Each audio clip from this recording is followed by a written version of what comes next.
తనపై నమోదైన 9 కేసులను కొట్టివేయాలంటూ భార్గవ్ హైకోర్టుకు వెళ్లారు. దీనిపై కౌంటర్ దాఖలు చేయాలని పోలీసులను హైకోర్టు ఆదేశించింది. 2 వారాల పాటు అరెస్ట్ నుంచి రక్షణ కల్పిస్తూ హైకోర్టు మధ్యంతర ఉత్తర్వులు జారీ చేసింది.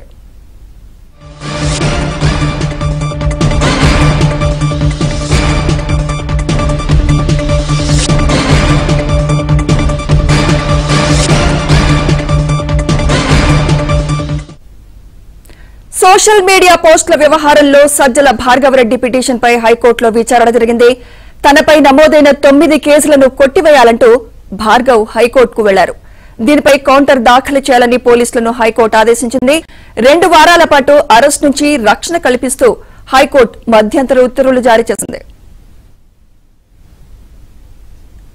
ఇదే అంశంపై మరింత సమాచారం మా ఏపీ బ్యూరో చీఫ్ రామారావు అందిస్తారు. రామారావు, సుమిత్ర సోషల్ మీడియాలో అసభ్యకర పోస్టులు పెట్టిన వ్యవహారంలో తనపై నమోదైన 9 కేసులను కూడా క్వాష్ చేయాలి అని చెప్పి సజ్జల భార్గవరెడ్డి హైకోర్టును ఆశ్రయించారు.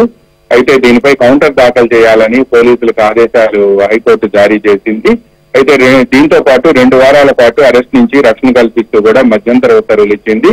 సజ్జల భార్గవరెడ్డి వైసీపీ సోషల్ మీడియాకు సంబంధించి కంటెంట్ తయారు చేయించి ఇవ్వటమే కాకుండా అతను రాష్ట్రంలో ఉన్న వైసీపీ సోషల్ మీడియా కార్యకర్తలందరికీ కూడా ఈ కంటెంట్ పంపించి ఆ కంటెంట్ ను సోషల్ మీడియాలో పెట్టించి ప్రతిపక్ష నేతలను కించపరిచే విధంగా వ్యవహరిస్తున్నారని రాష్ట్రంలో వివిధ ప్రాంతాల్లో ఆయనపై కేసులు నమోదయ్యాయి. దీంతో పాటు పులివెందుల్లో పోలీసులు అరెస్ట్ చేసిన వర్రా రవీంద్రారెడ్డి కూడా తనకి ఈ కంటెంట్ అంతా కూడా సోషల్ మీడియాలో వచ్చే కంటెంట్, తాను పెట్టే కంటెంట్ అంతా కూడా తాడేపల్లి నుంచి వస్తుంది అని చెప్పి ఈ కంటెంట్ అంతా కూడా Sajjala Bhargav Reddy social media incharge గా ఉన్నారు అని కూడా అతను వర్రా రవీంద్రారెడ్డి తన స్టేట్మెంట్ లో చెప్పారు. ఈ నేపథ్యంలోనే వర్రా రవీంద్రారెడ్డి ఇచ్చిన స్టేట్మెంట్ తో పాటు రాష్ట్రంలోని వివిధ ప్రాంతాల్లో కూడా సోషల్ మీడియాకు సంబంధించి కంటెంట్ మొత్తం కూడా సజ్జల భార్గవరెడ్డి ఇవ్వటం వల్లనే తమపై అసభ్యకర పోస్టులు పెట్టారని పలువురు ఫిర్యాదు చేశారు. దీంతో మొత్తం 9 కేసులు రాష్ట్రంలో వివిధ ప్రాంతాల్లో సజ్జల భార్గవరెడ్డిపై నమోదయ్యాయి. ఈ కేసులన్నింటినీ కూడా కొట్టివేయాలి అని చెప్పి సజ్జల భార్గవరెడ్డి హైకోర్టును ఆశ్రయించారు.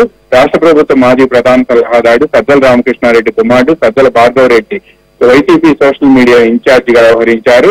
అధికారం కోల్పోయే వరకు కూడా వైసీపీ సోషల్ మీడియా ఇన్ఛార్జ్ గా సజ్జల భార్గవరెడ్డి వ్యవహరించారు. ఈ నేపథ్యంలోనే ఆయనపై రాష్ట్రంలో వివిధ ప్రాంతాల్లో కేసులు ఇప్పటి వరకు నమోదయ్యాయి. మరికొన్ని ప్రాంతాల్లో కూడా ఆయనపై పలు పోలీస్ స్టేషన్ లో ఫిర్యాదు చేశారు. ఇంకా వీటిపై కూడా పోలీసులు కేసులు నమోదు చేస్తున్నారు. ఈ నేపథ్యంలోనే ఆయన ఈ రోజు హైకోర్టును ఆశ్రయించగా విచారణ జరిగి కేసు విచారణను 2 వారాలకు వాయిదా వేశారు. ఈ 2 వారాల్లోపు పోలీసులను కౌంటర్ దాఖలు చేయాలని, అప్పటి వరకు కూడా ఆయనపై తొందరపాటు చర్యలు తీసుకోవద్దని కూడా